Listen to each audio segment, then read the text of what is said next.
So, Mhm. what advice do you have for people who struggle with sleep, either falling asleep or staying asleep? Yes. I have lots of good tips, but I'll preface it with saying so we're all individual, right? Bio individual people.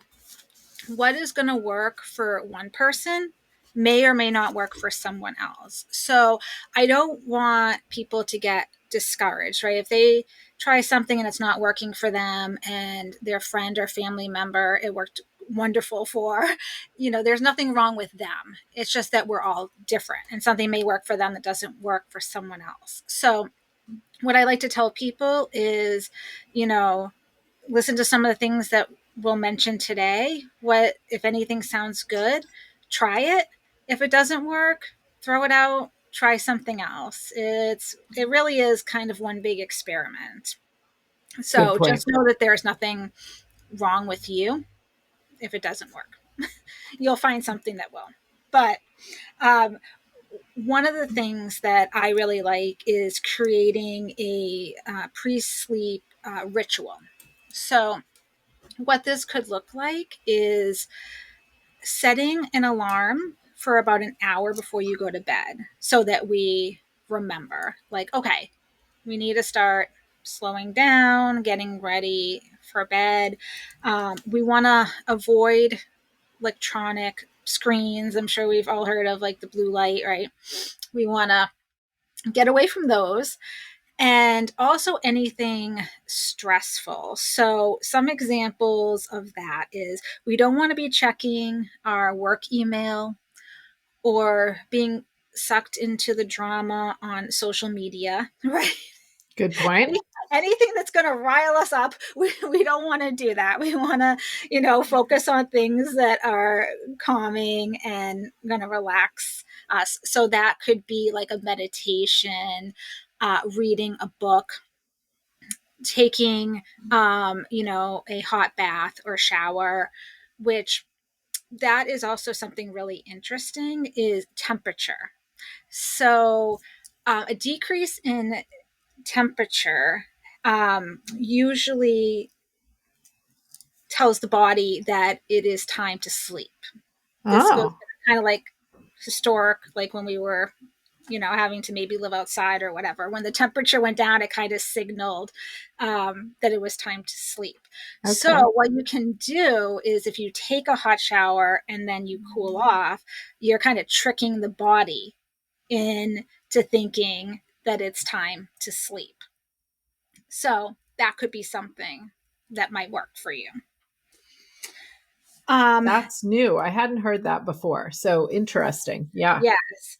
And then also, one of my favorites is to write down like your thoughts and, anything you're feeling before bed. So, you might have, a journal next to your bed where you write down what you're thinking, before you turn off the lights. And this is really just to get it off the top of your mind. And I say it's like putting a pin in it. So we're not, forgetting about it. We can address it tomorrow, but there's no reason for us to be, thinking about it and stressing about it while we're trying to sleep. So, and a lot of times by writing it down, that will help us kind of, get it out of the forefront of our mind. So that's one I like as well.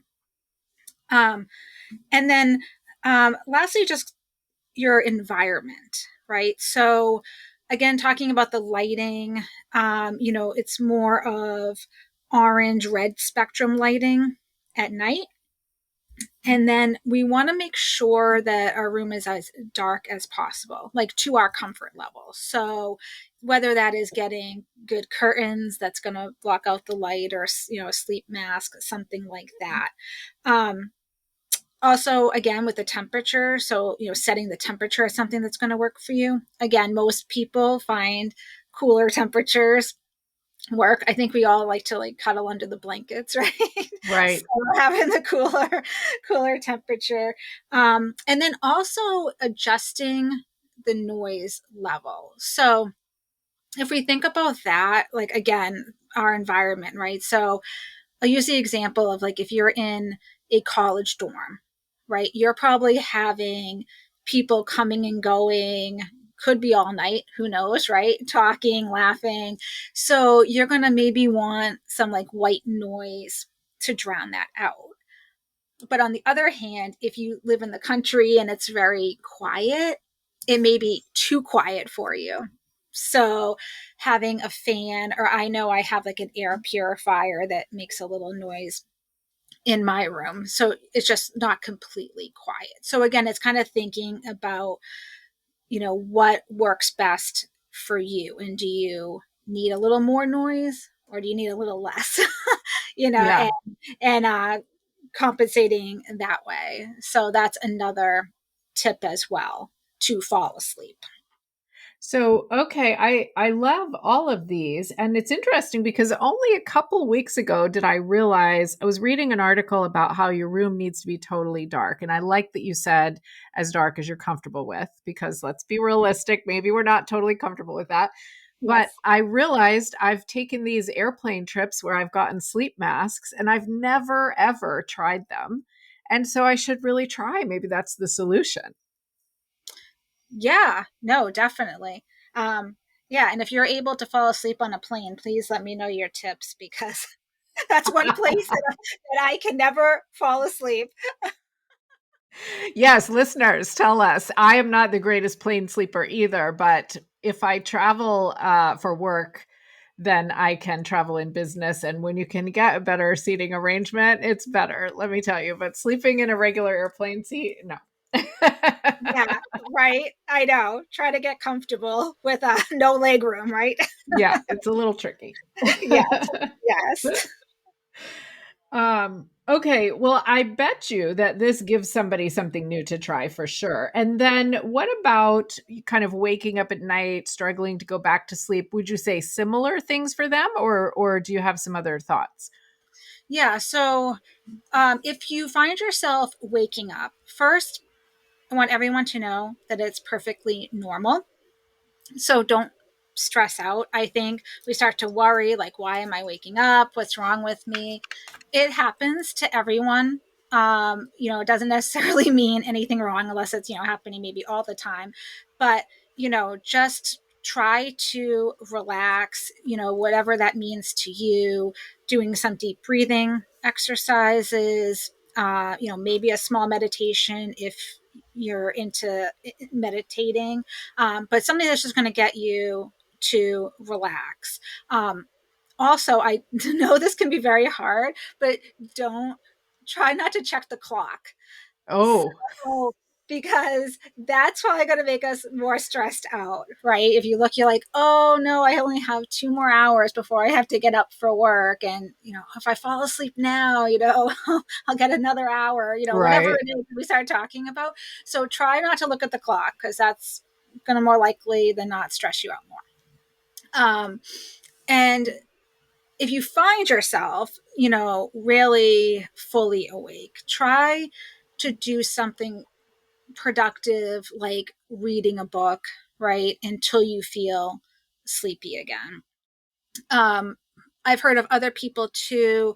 They said it's going into another room, right? So getting up and leaving the bedroom, say going into the living room until you feel sleepy again, and then coming back into the bedroom. So it kind of depends on if you wake up, how awake you're actually feeling, right.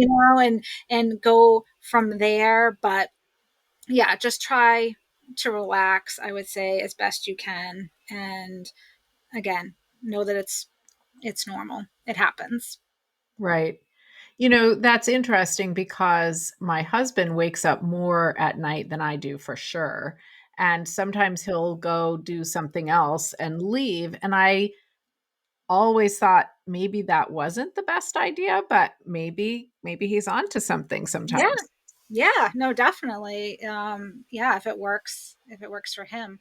And, just not to go off on a tangent, but when you just mentioned that, it reminded me, it was funny in my studies I was reading about in surveys, women, it was talking about when you have, um, you know, partner in the bed with you. And women will report that they don't get as good a sleep, and men will report the opposite. But when they actually did sleep studies, the reverse was true.